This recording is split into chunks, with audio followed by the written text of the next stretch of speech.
Part 2. Ralph had walked much farther up the Harris Avenue extension than usual that day, possibly because thunderheads had blotted out the sun and the cool sporadic breeze had begun to blow. He had fallen into a kind of trance, not thinking of anything, not watching anything but the dusty toes of his sneakers when the 4:45 United Airlines flight from Boston swooped low overhead, startling him back to where he was with the teeth-rattling whine of its jet engines. He watched across above the old GS&WM railroad tracks and the cyclone fence that marked the edge of the airport, watched it settle toward the runway, marked the blue puffs of smoke as its wheels touched down. Then he glanced at the watch, saw how late it was getting, and looked up with wide eyes at the orange roof of the Howard Johnsons just up the road. He had been in a trance, all right. He had walked more than 5 miles without the slightest sense of time passing. Careless time. A voice deep inside his head muttered, Yes, Carolyn's time. She would be back in the apartment, counting the minutes until she could have another driving complex. And he was out on the far side of the airport. Probably in Newport, in fact. Ralph looked up at the sky and, for the first time, really saw the bruised purple thunderheads which were stacking up over the airport. They did not mean rain. Not for sure. Not yet. But if it did, then he was almost surely going to be caught in it. There was nowhere to shelter between here and the little picnic area back by runway 3, and there was nothing there but a ratty little gazebo that always smelled faintly of beer. He took another look at the orange roof, then reached into his right-hand pocket and felt the little sheaf of bills held by the silver money clip Carolyn had given him for his 65th. There was nothing to prevent him walking up to Hojo's and calling a cab, except maybe for the thought of how the driver might look at him. Stupid old man, the eyes in the rearview mirror might say. Stupid old man. Walked a lot further than you should have on a hot day. If you'd been swimming, you would have drowned. Paranoid, Ralph, the voice inside his head told him, and now its clucky, slightly patronizing tone reminded him of Bill McGovern. Well, maybe it was, and maybe it wasn't. Either way, he thought he would chance the rain and walk back. What if it doesn't just rain? Last summer it hailed so hard that one time in August it broke windows all over the west side. Why'd it hail then? He said. I don't bruise that easy. Ralph began to walk slowly back toward town along the shoulder of the extension, his old high tops raising small, parched puffs of dust as he went. He could hear the first rumbles of thunder in the west where the clouds were stacking up. The sun, although blotted out, was refusing to quit without a fight. It edged the clouds like it edged the thunderheads with bands of brilliant gold and shone through occasional rifts in the clouds like the fragmented beam of some huge movie projector. Ralph found himself feeling glad he had decided to walk, in spite of the ache in his legs and the steady nagging pain in the small of his back. One thing at least, he thought. I'll sleep tonight. I'll sleep like a damn rock. The verge of the airport, acres of dead brown grass with the rusty railroad tracks sunk in them like the remains of some old wreck, was now on his left. Far in the distance, beyond the cyclone fence, he could see the United 747, now the size of a child's toy plane, taxiing toward the small terminal which United and Delta shared. Ralph's gaze was caught by another vehicle, this one a car, leaving the general aviation terminal, which stood at this end of the airport. It was heading across the tarmac toward the small service entrance which gave on the Harris Avenue extension. Ralph had watched a lot of vehicles come and go through the entrance just lately. It was only 7 yards or so from the picnic area where the Harris Avenue old cracks gathered. As the car approached the gate, Ralph recognized it as Ed and Helen Deepner's Datsun, and it was really moving. Ralph stopped in the shoulder and aware that his hands had curled in an anxious fist as the small brown car bore down on the closed gate. He needed a key card to open the gate from the outside. From the inside, an electric I-beam did the job, but the beam was set close to the gate, very close, and at the speed the Datsun was going. At the last moment or so, it seemed to Ralph, the small brown car scrunched to a stop, the tires sending up puffs of blue smoke that made Ralph think of the 747 touching down, and the gate began to trundle slowly open on its track. Ralph's fisted hands relaxed. An arm emerged from the driver's side window of the Datsun and began to wave up and down, apparently haranguing the gate, urging it to hurry up. There was something so absurd about this that Ralph began to smile. The smile died before it had even exposed a gleam of teeth, however. The wind was still freshening from the west where the thunderheads were, and it carried the screaming voice of the Datsun's driver. "You son of a bitch fucker! You bastard! Eat my cock! Hurry up! Hurry up and look shit, you fucking asshole cunt lapper! Fucking booger! Rat dick ring meat! Suckhole!" "That can't be a Dino," Ralph murmured. He began to walk again without realizing it. Can't be. Ed was a research chemist at the Hawking Laboratories and Research Facility in Fresh Harbor, one of the kindest, most civil young men Ralph had ever met. Both he and Carolyn were very fond of Ed's wife Helen and their new baby Natalie as well. A visit from Natalie was one of the few things with the power to lift Carolyn out of her own life these days, and sensing this, Helen brought her over frequently. Ed never complained. There were men he knew who wouldn't have cared to have the missus running to the old folks down the street every time the baby did some new and entrancing thing, especially when the granny figure in the picture was ill. Excuse me.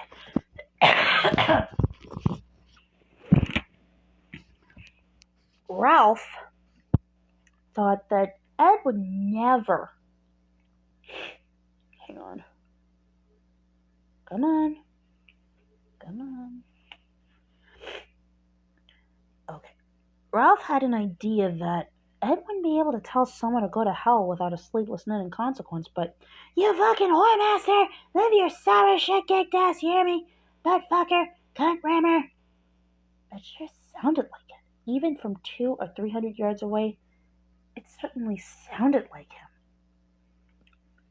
Now the driver of the Datsun was revving his engine like a kid in a muscle car waiting for the light to turn green. Clouds of exhaust smoke farted up from the tailpipe. As soon as the gate had retracted enough to allow the Datsun passage, the car leaped forward, squinting through the gap with its engine roaring, and when it did, Ralph got a clear look at the driver. It was close enough now for there to be no doubt. It was Ed, all right.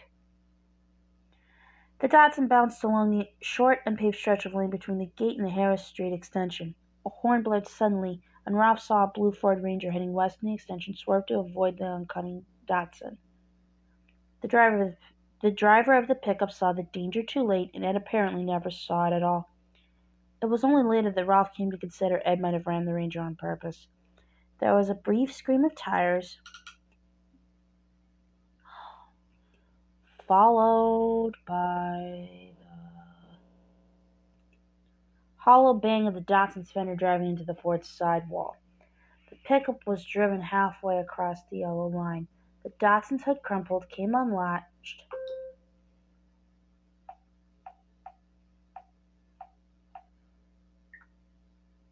and popped up a little. Headlight glass tinkled into the street. A moment later, both vehicles were dead in the middle of the road, tangled together like some weird sculpture. Ralph stood where he was for the time being.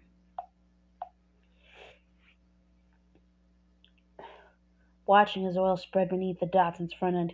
He had seen several road accidents in his almost 70 years, most of them minor, one or two serious, and he was always stunned by how quickly they happened and how little drama there was. It wasn't like in the movies where the camera could slow things down, or on a videotape where you could watch the car go off the cliff again and again if you so chose. There was usually just a series of converging blurs, followed by that quick and toneless combination of sounds, the cry of the tires, the hollow bang of metal, crimping metal, the tinkle of glass. Then voila! Dauphine. There was even a kind of protocol for this sort of thing, how one should behave when involved in a low-speed collision. Of course there was, Ralph mused. There were probably a dozen two-bit collisions in Derry every day, maybe twice that number in the winter-time when there was snow and the roads got slippery. You got out, you met your opposite number at the point where the two vehicles had come together, and where quite often they were still entwined. You looked, you shook your heads. Sometimes, often actually, this phase of the encounter was marked with angry words. Fault was assigned, often rashly, driving skills impugned, legal action threatened. Ralph supposed what the drivers were really trying to say without coming right out and saying it was, "Listen, fool, you scared the living hell out of me!" The final step in this unhappy sleepy little dance was the exchange of the sacred insurance screeds, and it was at this point that the drivers usually began to get control of their galloping emotions. Always assumed that no one had been hurt, as appeared to be the case here. Sometimes the drivers involved even finished up by shaking hands. Ralph was prepared to watch all this from his vantage point, less than 150 yards away. But as soon as the driver's door of the Datsun opened, he understood that things were going to go differently here.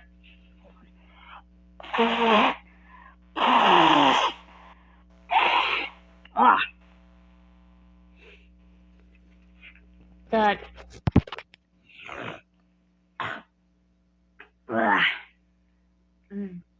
son of a bitch. That the accident was maybe not over, but still happening. It certainly didn't look like anyone was.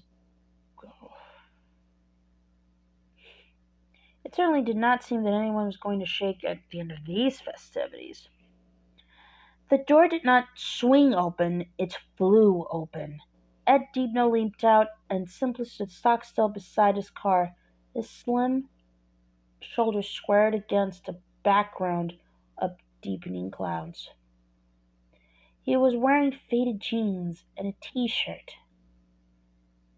And Ralph realized that before today he had never seen Ed in a shirt that didn't button up the front.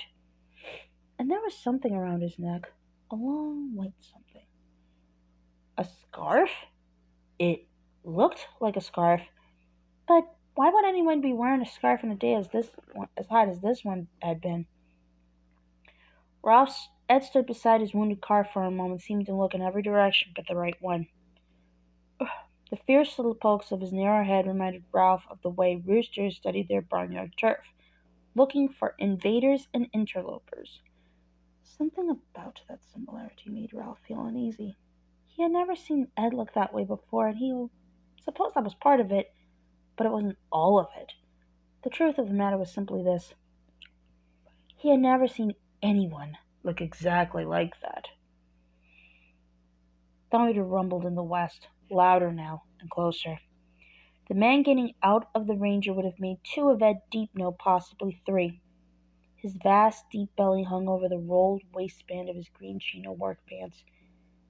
There were sweat stains the size of dinner plates under the arms of his open-throated white shirt.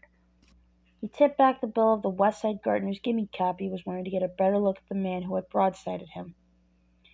His heavy, jowled face was dead pale, except for bright patches of color like rouge high on his cheekbones. And Ralph thought, there's a man who's a prime candidate for a heart attack. If I was closer, I bet I'd be able to see the creases in his earlobes. Hey! The heavy-set guy yelled at Ed. The voice coming out of that broad chest and deep gut was absurdly thin, almost reedy. Where'd you get your license? Fucking Sears and Roebuck? Ed's wondering, jabbing head swung immediately toward the sound of the big man's voice. Seemed almost to home in like a jet guided by radar, and Ralph got his first good look at Ed's eyes. He felt a bolt of alarm light up in his chest and suddenly began to run toward the accident. Ed, meanwhile, had started toward the man in the sweat-soaked white shirt and gimme cap. He was walking in a stiff-legged, high-shouldered strut that was nothing at all like his usual easygoing amble. Ed! Ralph shouted, but the freshening breeze, cold now with the promise of rain, seemed to snatch the words away before they could even get out of his mouth. Certainly Ed never turned. Ralph made himself run faster, the ache in his legs and the throbbing in the small of his back forgot him. It was murder he had seen in Ed Deepno's wide, unblinking eyes.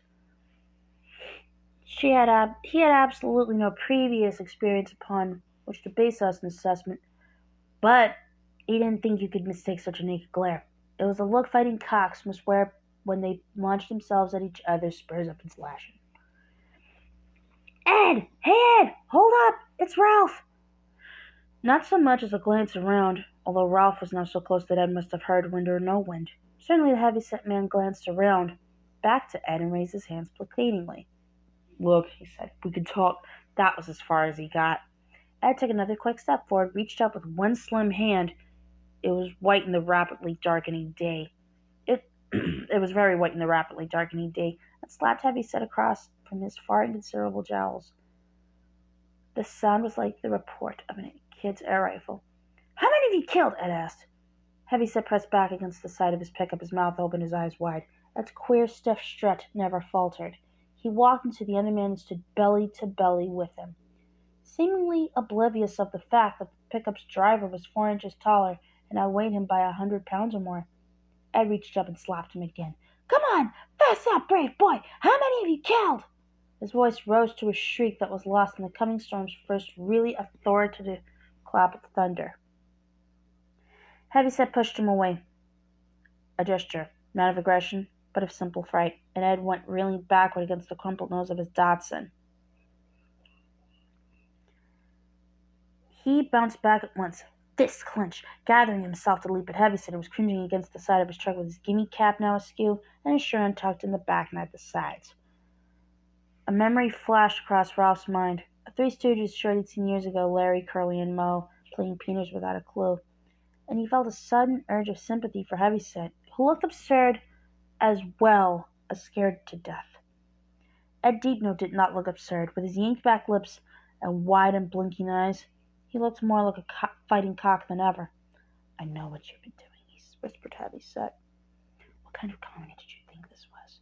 Did you think you and your butcher friends could get away with it for—" At that moment Ralph arrived, puffing and gasping like an old cart horse, and put an arm around Ed's shoulders. The heat beneath a thin t-shirt was unnerving. It was like putting an arm around an oven. When Ed turned to look at him, Ralph had the momentary but unforgettable impression that that was exactly what he was looking into. He had never seen such utter unreasoning fury in a pair of human eyes. He had never even suspected such fury might exist. Ralph's immediate impulse was to recoil, but he suppressed and stood firm. He had an idea that if he pulled back, then Ed would fall on him like a rogue dog, biting and clawing. It was absurd, of course. Ed was a research chemist. Ed was a member of the Book of the Month Club, the kind who took the 20-pound histories of the Crimean War they always seemed to offer as alternates to the main selection. Ed was Helen's husband and Natalie's father. Oh, Ed was a friend. Except this wasn't Ed, and Ralph knew it. Instead of pulling back, Ralph leaned forward, grasped Ed's shoulders so hot under the t-shirt, so incredibly throbbingly hot, and moved his face until it blocked Heavyset's from Ed's creepy fixed gaze. "Ed, quit it!" Ralph said. He used the loud but steadily firm voice he assumed one used with people who were having hysterics. "You're all right! Just quit it!"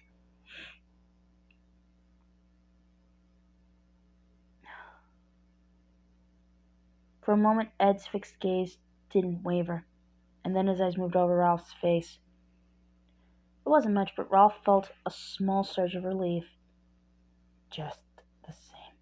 "What's the matter with him?" Heavyset asked from behind Ralph. "You crazy, think?" "He's fine, I'm sure," Ralph said, although he was sure of no such thing.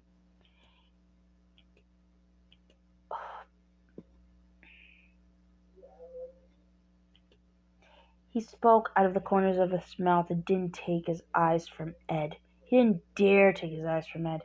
That contact felt like the only one he had over the man, and a tenuous one at best. Just shaking up from the crashings, a few seconds called. "Ask him when he's got under that tarp!" Ed yelled suddenly and pointed over Ralph's shoulder.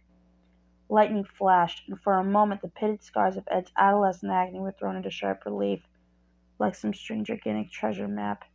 Thunder rolled. Hey, Susan Day!" he chanted in a high, childlike voice that made Ralph's forearms break out in goosebumps. "How many kids did you kill today?" "He ain't shaking up," Heavyset said. "He's crazy, and when the cops get here, I'm gonna see he gets taken in." Ralph glanced around and saw a blue tarpaulin stretched across the bed of the pickup. It had been tied down with bright yellow hanks of rope, round shapes beneath it. "Ralph?" a timid voice asked. He glanced to his left and saw Dorrance Morsteller, a 90-something, easily the oldest of the Harris Avenue old cracks, standing just beyond Heavyset's pickup truck. There was a paperback book in his waxy leather-spotted hands, and Dorrance was bending it anxiously back and forth, giving the spine a real workout. Ralph supposed it was a book of poetry, which was all he had ever seen old Dorrance read. Or maybe he didn't really read at all, he just liked to hold the books and look at the artfully stacked words. "Ralph, what's wrong?" What's happening? More lightning flashed overhead, a purple-white snarl of electricity. Dorrance looked up at it as if unsure of where he was, who he was, or what he was seeing. Ralph groaned inside.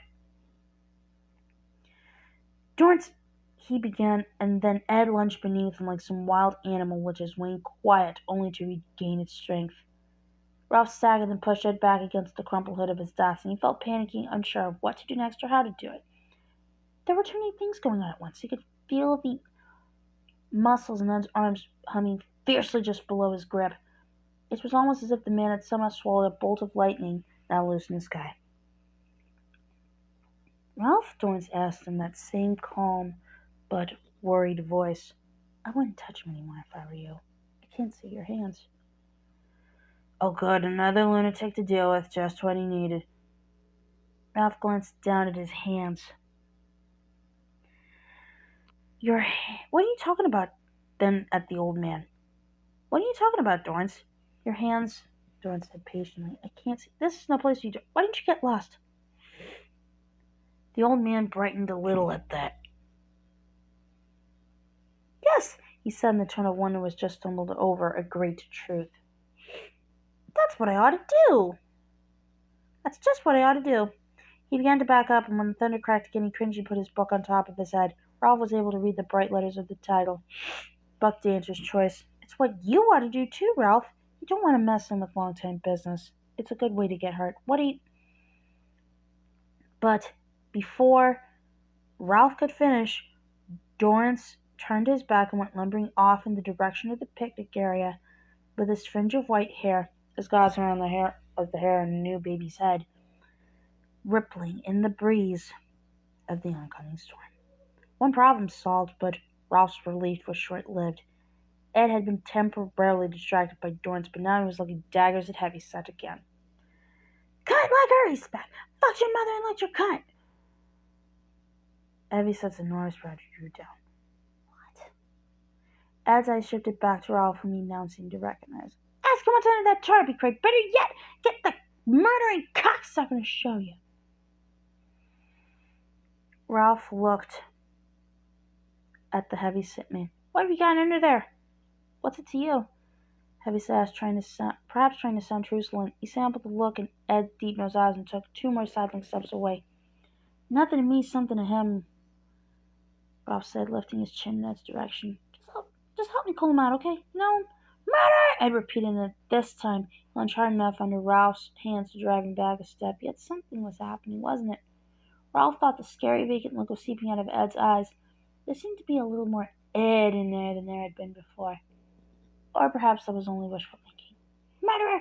Baby murderer! Jesus, what a loony tune, Heavyset said. But he went to the rear of the truck bed, yanked one of the ropes free, and peeled back a corner of the tarpaulin. Beneath it were 4 pressboard barrels, each marked Weed Go. Organic fertilizer, Heavyset said, his eyes flicking from Ed to Ralph, and then back to Ed again. He touched the bill of the West Side gardener's cap. I spent the whole day working on a new set of new flower beds outside the dairy cycling, where you could spend a short vacation, friend. Fertilizer? Ed asked. It was himself he seemed to be speaking to. His left hand rose slowly to his temple and began to rub there. Fertilizer? He sounded like a man questioning some simple yet staggering development. Fertilizer, Heavyset agreed. He glanced back at Ralph and said, This guy's sick in the head, He's confused, that's all. Ralph answered uneasily. He leaned over to the side of the truck and wrapped a barrel top. Then he turned back to Ed. Barrels of fertilizer. Okay. No response. Ed's right hand rose and began to rub at his other temple. He looked like a man sinking into a terrible migraine. Okay, Ralph repeated gently. Ed closed his eyes for a moment, and when they opened again, Ralph observed a sheen in them he thought was probably tears. Ed's tongue slipped out and dabbed delicately first at one corner of his mouth and then the other. He took the end of his silk scarf and wiped his forehead. As he did, Ralph saw there were Chinese figures embroidered on it in red, just above the fringe. Yes, maybe, he began and then broke off. His eyes widened again in that look Ralph didn't like. Babies, he rasped. You hear me? Babies! Ralph shoved him back against his car for the third or fourth time. He'd lost count. What are you talking about? An idea suddenly occurred to him. Is it Natalie? Are you worried about Natalie? A small, crafty smile touched Ed's lips. He looked past Ralph at the heavy-set man. Fertilizer. Well, if that's all it is, you won't mind opening one of them, will you? Ralph looked at heavy-set Ralph looked at Ralph uneasily. Man, he's a dodger, he said. Maybe he does, but he was calm down. Could you open one of those barrels? It might make him feel better. Yeah, sure, what the heck? In for a penny, in for a pound. There was another flash of lightning, another heavy blast of thunder, one that seemed to go rolling all the way across the sky this time. And a cold spackle of rain struck the back of Ralph's sweaty neck. He glanced to his left and saw Dorrance Marstella at the entrance to the picnic area, book in hand, watching the three of them anxiously. It's gonna rain a pretty bitch, looks like, Heavyset said, and I can't let the stuff get wet. It starts a chemical reaction, so look fast. He felt around in between one of the barrels and the side wall of his truck for a moment, then came up with a crowbar. I must be nutty as he is doing this, he said to Ralph. I mean, I was just going home, minding my business. I mean, he hit me. Go on, Ralph said. It'll only take a second. Yeah, Ralph replied sourly, turning and setting the flat end of the crowbar under the lid of the nearest barrel. But the memories will last a lifetime. Another thunderclap rocked the day just then, and Heavyset didn't hear what Ed said next. Ralph did, however, and it chilled the pit of his stomach. Those barrels are full of dead babies, Ed said. You'll see. Heavyset popped the lid on the end barrel, and such was the conviction in Ed's voice that Ralph almost expected to see tangles of arms and legs and bundles of small hairless heads. Instead, he saw a mixture of fine blue crystals and brown stuff. The smell which rose from the barrel was rich and peaty with a thin chemical undertone. See, satisfied? Heavyset asked, speaking directly to Ed. I ain't Roe Jamie to that guy Dynamite, after all. How about that?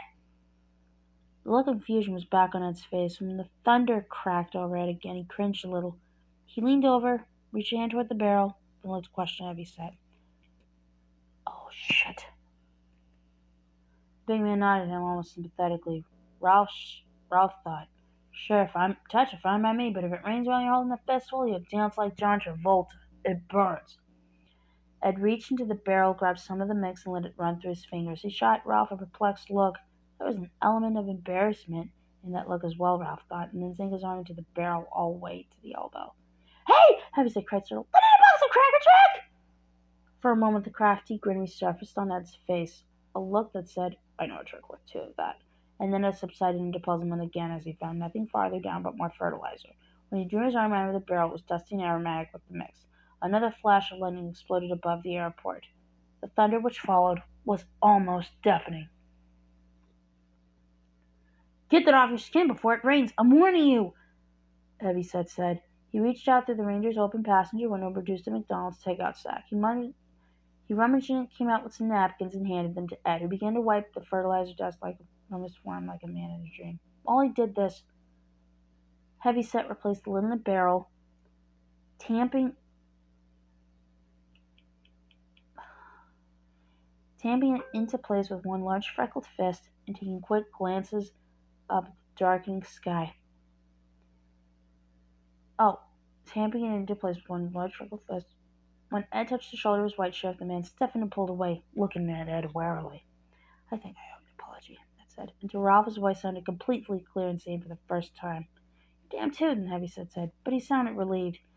He stretched the plastic-coated tarpaulin back into place and tied it in a series of quick, efficient gestures. Watching him, Ralph was struck by what a sly thief time was. Once he could have tied that same sheet pen with that same dexterous ease. Today he could still tie it, but it would take him at least 2 minutes and maybe 3 of his best curse words.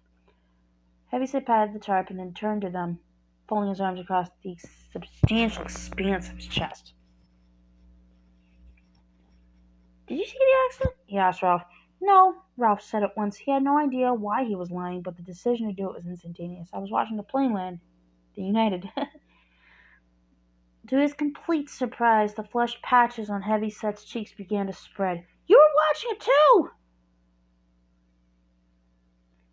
Oh, Ralph thought suddenly. And not just watching it land either. You wouldn't be blushing like that. You were watching a taxi. Look, Son of a bitch!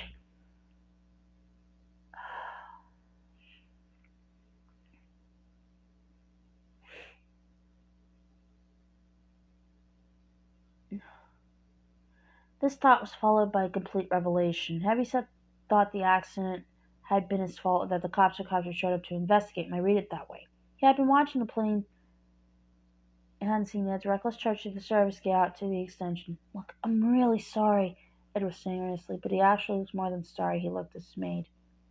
Ralph suddenly found himself wondering how much he trusted that expression, and if he really had even the slightest idea of, hey, Susan Day, what had just happened to her. And who the hell was Susan Day, anyhow? I bumped my head on the steering wheel, I was saying. I guess it rattled my cage pretty good. Yeah, I guess it did, Heavyset said. He scratched his head, looked up at the dark and convoluted sky, then looked back at Ed again. Want to make you a deal, friend. Oh, what the hell is that? Let's just exchange names and phone numbers instead of going through all that insurance shit. Then you go away and I go mine. Ed looked uncertainly at Ralph and shrugged, then back at the man in the Westside Gardener's cap. If we get into it with the cops, Heavyset went on, I'm in for a ration of shit. First thing they're going to find out when they call it in is I had an OUI last one operating under the influence last winter, and I'm driving on a provisional license. They're out to make problems for me, even though I wasn't the main drag in the right-of-way. See what I mean? Yes, Ed said, I guess so. But the accident was entirely my fault. It was going much too fast. The accident part is maybe not so important, Heavyset said, then looked mistrustfully around an approaching panel truck that was pulling over into the shoulder. He looked back at Ed again and spoke with some urgency. You lost some oil, but it's stopped leaking now. I bet you could drive her home if you live in town. You live here in town? Yes, Ed said. I'd send you good in repairs up to $50 or so. Another revelation struck Ralph. It was the only thing he could think of to explain that the man's sudden change from Jerusalem to something close to Wheatley. An OUI last winter? Yes, probably. But Ralph had never heard of such a thing as a provisional license and thought it was almost certainly bullshit. Old Mr. Westside Gardeners had been driving without a license. What complicated the situation was this. Ed was telling the truth. The accident had been entirely his fault. If we just drive away and call it good, Heavyset was going on, I don't have to explain all over again about my OUI, and you don't have to explain why you jumped out of your car and started slapping me and yelling about how I had a truckload of dead bodies. Did I actually say that? Ed said, suddenly bewildered. You know you did, Heavyset told him grimly. A voice with a wispy French-Canadian accent asked, Everything okay here, fellas? Nobody hurt? Hey, Ralph, got you? The truck, which had pulled over at Dairy Dry Cleaners, printed on the side, and Ralph recognized the driver as one of the Vachon brothers from Old Cape. Probably Trigger, the youngest. That's me, Ralph said. And without knowing or asking himself why, he was operating purely on instinct at this point. He went to Trig, put an arm around his shoulders, and led him back into the direction of the laundry truck. Man's okay? Fine, Ralph said. He glanced back and saw that Ed and Heavyset were standing by the truck bed with their heads together. Another cold spell of rain fell drumming on the true chalk falling like impatient fingers. A little fender bender, though. That's all they're working in that. Beauty, Trigger Vachon said complacently. Had a pretty little wife he is, Ralph. Ralph twitched, suddenly feeling like a man who remembers at lunch that he has forgotten to turn off the stove before leaving for work. Jesus, he said, and looked at his watch, hoping for 5:15, 5:30 at the latest. Instead, he saw it was 10 minutes of 6. Already 20 minutes past the time Carolyn expected him to bring her a bowl of soup and half a sandwich. She would be worried. In fact, with the lightning and thunder booming through the empty apartment, she might be downright scared. And if it did rain, she would not be able to close the windows. She had almost no strength left in her hands. Ralph? Trigger asked. What's wrong? Nothing. It's just that I got walking and lost all track of time, and then this accident happened, and... Could you give me a ride home, Trig? I'll pay you. No need to pay nothing, Trigger said. It's on my way. Hop in, Ralph. You think those guys gonna be alright? Ain't gonna be after each other, nothing. No, Ralph said. I don't think so. Just 1 second. Sure. Ralph walked over to Ed. Are you okay with this? Are you getting it worked out? Yes, Ed replied. We're going to settle it privately. Why not? A little broken glass is all it really comes down to. He sounded completely like his old self now, and the big and the white shirt was looking at him with something that was almost respect. Ralph still felt perplexed and uneasy about what had happened here, but he decided he was going to let it go. He liked Ed a lot, but Ed was not his business dish like Carolyn was. Carolyn and the death watch that started ticking in the walls of their bedroom and inside her late at night. Great, he told Ed. I'm headed home. I made Carolyn her supper these days and I'm way late. He started to turn away. The heavyset man stopped him with an outstretched hand. John Tandy, he said. He shook at Ralph Roberts. Pleased to meet you. Tandy smiled. John smiled. Under the circumstances, I kind of doubt that. But I'm real glad you showed up when you did. For a few seconds there, I thought he and I was going to tango. So did I, Ralph thought, but didn't say. He looked at Ed, his troubled eye taking in the familiar white t-shirt clinging to Ed's stock, the midriff, and the white silk scarf with the Chinese red figures embroidered on it. He didn't entirely like the look in Ed's eyes when they met his. Ed was perhaps not all the way back after all. Sure you're okay? Ralph asked him. He wanted to go, wanted to get back to Carolyn, and yet he was somehow reluctant. The feeling that the situation was about 9 miles from him persisted. Yes, fine, Ed said quickly and gave him a big smile which did not reach his dark green eyes. They stared at Ralph carefully, as if asking how much he'd seen and how much, hey, Susan Day, he would remember later on.